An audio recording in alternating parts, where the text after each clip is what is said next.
जय जय रघुवीर समर्थ. शुका सारिखे पूर्ण वैराग्य जाचे, वसिष्ठा परी ज्ञान योगेश्वराचे, कवी वाल्मिका सारिखा मान्य ऐसा, नमस्कार माझा सद्गुरु रामदासा. मला वाटते अंतरित्वा वसावे, तुझ्या दासबोधासे त्वा बोध व्हावे. अपत्यापरी पाववी प्रेमग्रासा, महाराजया सद्गुरु रामदास. गुरुर्ब्रह्मा गुरुर्विष्णू गुरुर्देवो महेश्वरा, गुरुः साक्षात् परं ब्रह्म तस्मै श्री गुरवे नमः. जय जय रघुवीर समर्थ. दशक 9वा, समास 5वा. अनुमान निरसन. ह्या समासाच्या आधी समर्थाने आपल्याला जागरूक केलेलं आहे की काहीतरी विशेष गुण, काहीतरी आपल्याला करावं लागतं तर आपल्या जीवनाचं सार्थक होतं.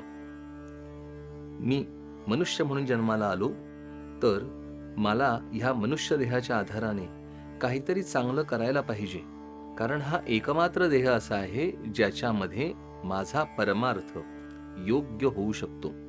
इतरत्र कोणताही देह जरी मिळाला तरी त्यामध्ये परमार्थ सिद्धी होऊ शकत नाही. मनुष्याला बुद्धी आहे, मनुष्याला भावना आहेत, मनुष्याला वाणी आहे. या गोष्टी इतर प्राण्यांपेक्षा वेगळ्या आहेत आणि ह्याच्याच आधाराने खऱ्या अर्थाने परमार्थ प्राप्ती किंवा सत्य ज्ञान आपल्याला होऊ शकतं. तेव्हा मनुष्य देह जन्माला आल्यानंतर, मनुष्य देह मिळाल्यानंतर आपण काहीतरी खरंच सत्कर्म, चांगली पावलं टाकायलाच पाहिजेत असं समर्थ आपल्याला समजावून सांगतात. या पिंडाची रचना, या ब्रह्मांडाची रचना समजावून घेतलेली पाहिजे, कारण आपण याचा विचार ह्या मनुष्य देहामध्ये करू शकतो. ही शक्यता, हे सामर्थ्य या देहामध्ये आहे.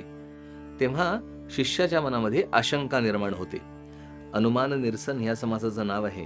त्यामध्ये अनुमान काय आहे, म्हणजे आशंका काय आहे. शिष्य म्हणतो, जे ब्रह्मांडी तेची पिंडी, पिंडा ऐसी ब्रह्मांड रचना नये आमुच्या अनुमाना. असं शिष्य विचारतो. पिंडामध्ये आणि ब्रह्मांडामध्ये सगळं सारखं आहे असं बरेच जण म्हणतात, पण आम्हाला त्याचा अनुभव येत नाही. त्यावर समर्थ त्याच्या ही जी आशंका घेतली आहे त्याचं निराकरण करतात.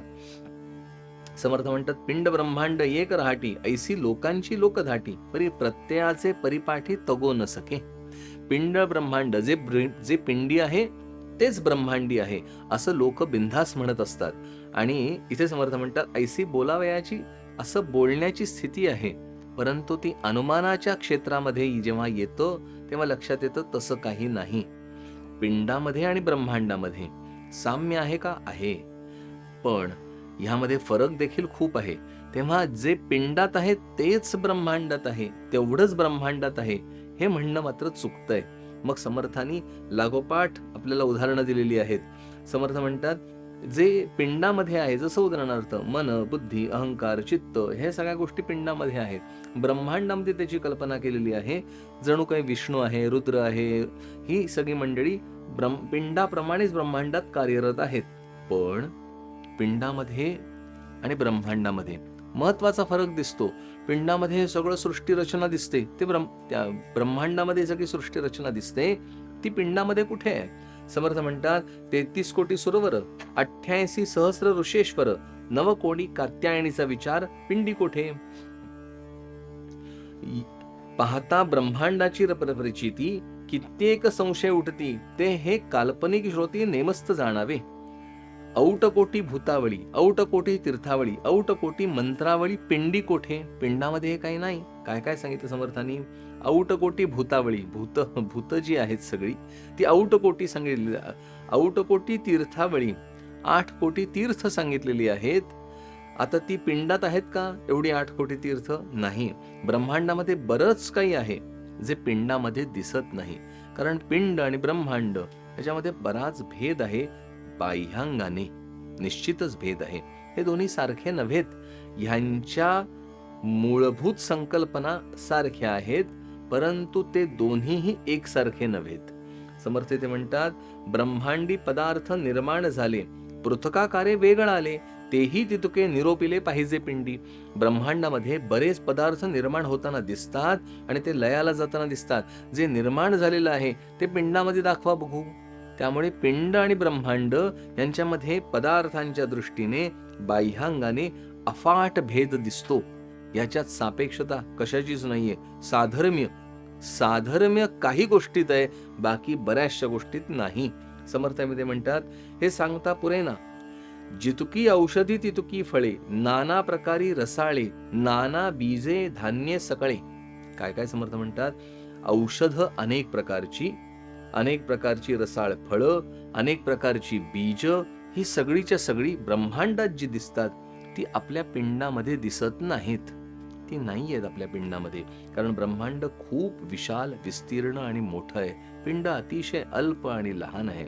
तेव्हा त्याच्यामध्ये हे कसं दिसणार? दिसू शकत नाही. मग आता समर्थ इथे आपल्याला अनेक उदाहरणं देऊन ही आशंका खोडायचा प्रयत्न करतात की पिंडामध्ये काय काय आहे. पिंडामध्ये आपल्याला दिसणाऱ्या गोष्टी म्हणून हा अवघा अनुमान, अवघे कल्पनेचे रान, भली न घ्यावे आडरान तस्करी घ्यावे, कल्पून निर्मिले मंत्र, देवते कल्पना मात्र, देव नव्हे स्वतंत्र मंत्राधीन. देव सगळे आहेत ते या ब्रह्मांडामध्ये आहेत, ते पिंडात नाहीत. नाही दुग्ध. समर्थ इथे म्हणतात, अवघे आंधळे मिळाले तेथे डोळसाचे काय झाले, अनुमानाचे नेत्र गेले तेथे अंधकार. जिथे सगळे डोळस नाहीच, सगळे आंधळे एकत्र जमले. आता सगळे आंधळे एकत्र जमले, त्या आंधळ्यांची भाषा त्या आंधळ्यांनाच कळू शकते. त्याच्यात जर एखादा डोळस म्हणजे डोळा असणारा गेला तर तो भांबावून जातो. इथे डोळस, आंधळेपणा आणि डोळसपणा हा विवेकाचा सांगितलेला आहे.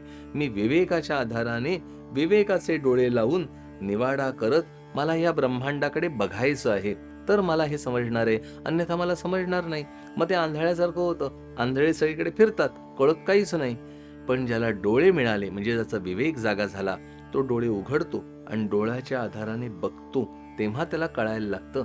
अन्यथा हे कळण्यासारखं नाही. म्हणून समर्थ इथे म्हणतात, जे पिंडी तेची ब्रह्मांडी हे संभवत नाही.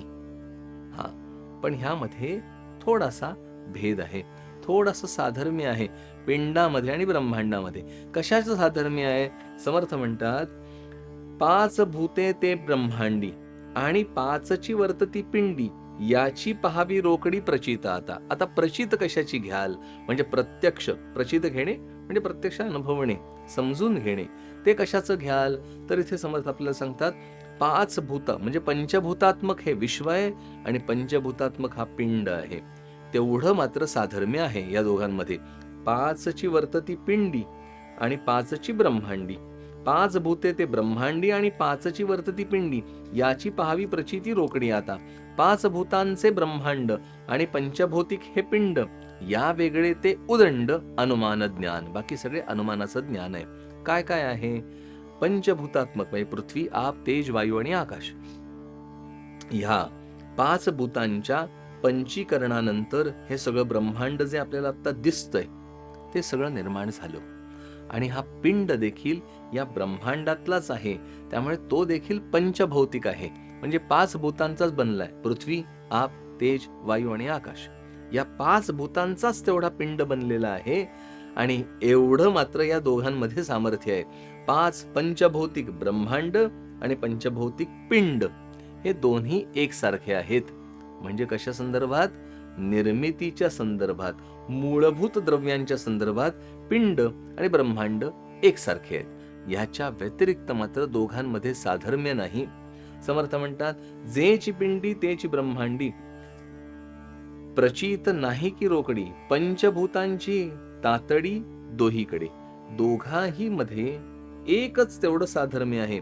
जे ब्रह्मांडात तेच पिंडात, हे मात्र नाही शक्य. ब्रह्मांड ज्याचं बनलंय त्याचाच पिंड बनलाय, हे मात्र बरोबर आहे. म्हणून देहीचे थानमान, हा तो अवघाच अनुमान, आता एक समाधान मुख्य ते कैसे. समर्थ इथे आपल्याला शेवटी जाताना सांगतात की एवढं फक्त लक्षात ठेवा, सगळं मुळी पंचभौतिक आहे, याबद्दल वादच नाही. पृथ्वी, आप, तेज, वायू आणि आकाश ही 5 महाभूते, पंचमहाभूते सांगितलेली आहेत. आणि ही जी पंचमहाभूते आहेत हीच या सगळ्या सृष्टी रचनेला कारणीभूत आहेत. ह्या सगळ्या सृष्टीचा मुख्य आधार ही पंचमहाभूते आहेत.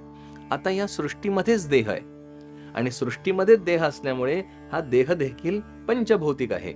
म्हणून हा देह ज्याचा बनलाय त्याचंच हे ब्रह्मांड बनलंय, किंवा ब्रह्मांड ज्याचं बनलंय त्याच्यातच देह असल्यामुळे तो देखील त्याचाच बनलाय. त्यामुळे पिंड आणि ब्रह्मांड या दोघांचं ऐक्य फक्त बनावटीच्या पदार्थामधलं आहे. दोघांमध्ये साम्य तेवढ्याचं आहे. इथे समर्थ म्हणतात, आता एक आशंका आलेली आहे. ती आशंका कुठली आहे ती आपण या पुढच्या म्हणजे नेक्स्ट समासामध्ये बघूया आपण ते. जय जय रघुवीर समर्थ.